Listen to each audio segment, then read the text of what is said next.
Hey everyone, welcome back. In this video, I'll show you how to update Autoruns on your Windows computer step by step.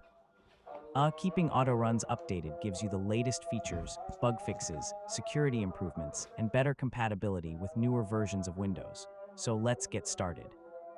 First, close Autoruns if it's currently running. Since Autoruns is a portable Microsoft Sysinternals application, updating it is different from updating traditional software.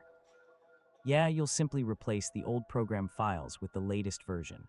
Next, open your web browser and visit the official Microsoft Sysinternals website. Download the latest version of Autoruns to your computer. Once the download finishes, open your Downloads folder and extract the zip file to a new location. Now compare the version if needed, then replace your existing Autoruns files with the newly extracted ones. You can also keep the new version in a separate folder if you prefer, since Autoruns doesn't require a standard installation. After replacing the files, launch the updated Autoruns executable. If Windows displays a user account control prompt, click Yes to allow the application to run with administrator privileges.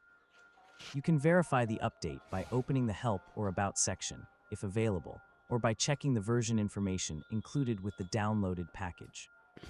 Finally, allow Autoruns to complete a fresh system scan and confirm that all startup entries load correctly. This ensures the updated version is working as expected, and that's it. You now know how to update Autoruns and keep it running with the latest improvements from Microsoft Sysinternals. If this tutorial helped you, don't forget to like the video, share it with your friends, and subscribe for more easy tech guides. Thanks for watching, and I'll catch you in the next one.